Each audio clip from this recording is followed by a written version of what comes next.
Ladies and gentlemen, my name's Paul, and in this Red Gaming Tutorial video we're going to be discussing and analysing tech news which, as usual, popped up over the past 24 or so hours. We're going to be starting things out with Intel's hyper-threading technology, as it is being advised by the creator of OpenBSD that you actually disable this technology for the purposes of security. Because of the unveiling of both Foreshadow and the TL Bleed flaw, Theo Dirac, who is the founder of OpenBSD, is actually advising that users do actually go into their computer BIOS and go ahead and disable the hyper-threading technology which is inside of their processor.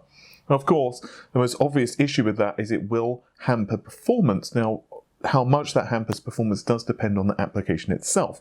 It could be significant or it could be very little. Now, he claims in a blog post that to actually circumvent the issues with hyperthreading, you would not only need additional microcode update, but also new programming techniques to mitigate the potential security issues which could be at play here.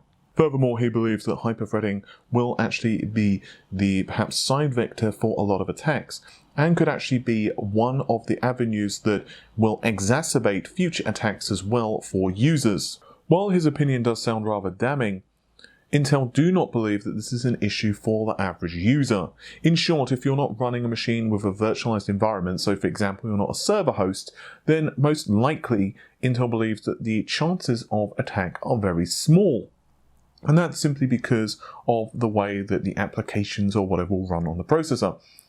Now, here's the thing. Ultimately, no one can predict what attacks will or will not creep up in the future.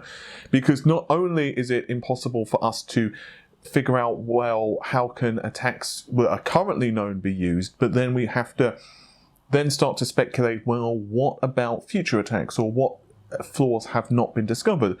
And then furthermore, we then need to start speculating of whether those attacks would even mean anything to the average home user. Ultimately, whether you choose to disable or enable hyperthreading, that's totally down to your decision. But my opinion, at the very least, is do make sure, of course, you've applied all of the relevant security patches to whatever version of operating system that you are running. And of course, do make sure that you've got the latest BIOS and microcode updates from the manufacturer as well. And that is regardless of whether you've got an AMD processor or an Intel processor.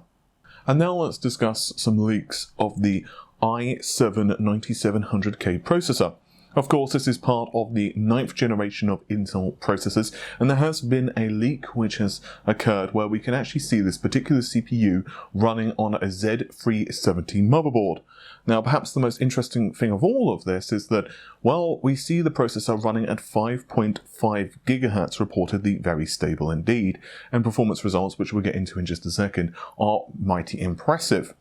Now, this 5.5 GHz was only done on a single standard water cooling setup, which makes it all the more impressive and further demonstrates just how important soldered CPUs are for Intel.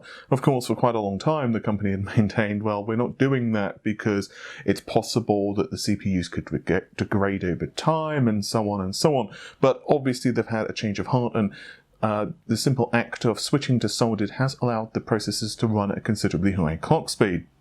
So, these CPUs are, once again, 8 cores and 8 threads. That's right, hyperthreading has been disabled for this particular CPU, and it remains in the realms of the now 9900K instead. A quick overview of the specs then. It has a base clock of 3.6 GHz, single core turbo speed of 4.9 GHz, 2 cores of 4.8 GHz, and 4.6 GHz for 6 and 8 cores, 12 megabytes of cache total, TDP of about 95 watts, and it's going to cost around the $350 mark most likely. This CPU also has 12 megabytes of level 3 cache.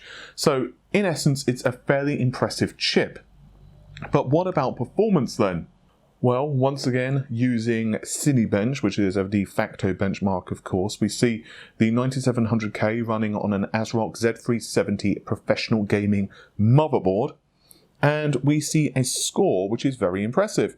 We see 250 points in single thread and 1827 points in multi-threading. So 1800 points is roughly in the territory that we usually get when benchmarking a Ryzen 7. So in other words, it's roughly in the same territory as an Ryzen 7 2700X for sake of argument. Obviously this does change when overclocking and so on. What this means is if the chip is not overclocked, of course, it won't quite compete with the Ryzen 7 2700, but it's still going to be fairly impressive. This CPU will essentially be replacing the i7-9700K.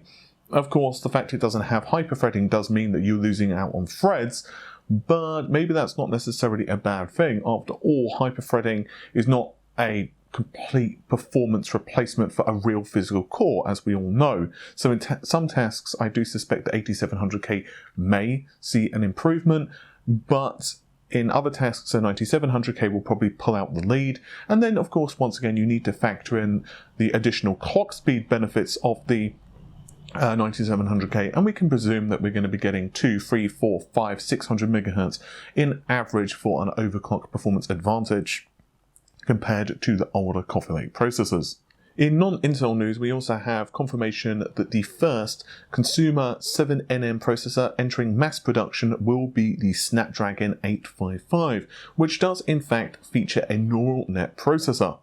Specifications on the chip are still somewhat thin on the ground. All we know is that it's going to have the NPU, and its job is to take away some of the burden from both the CPU and the GPU, as well as the DSPs as well, when running those type of AA tasks. Anyway, with all of that said, hopefully you have enjoyed the video. It's been a bit of a shorter one today. Why? Well, quite simply, I am writing a rather large script going into depth regarding the tensor cores, the ray tracing cores, and a lot more of the Turing architecture. I did ask a couple of times on Facebook. People responded on a set of polls that, well, they wanted me to kind of cover that, so I have. So I've been digging through white papers and kind of doing a lot of research, and I think that you will all be pretty pleased with the results. So that should come up probably tomorrow if my schedule remains intact. With all of that said, thanks once again for all of the support. We'll be delving very much into the Turing architecture, of course, as the GPUs get closer and closer to launch and we learn much more about them. So we're going more into how the SMs work and so on. But if you are curious about what has changed in these upcoming GPUs, don't forget to subscribe because, well, that will be coming on your feed pretty shortly. With all of that said, take care of yourselves. Bye for now.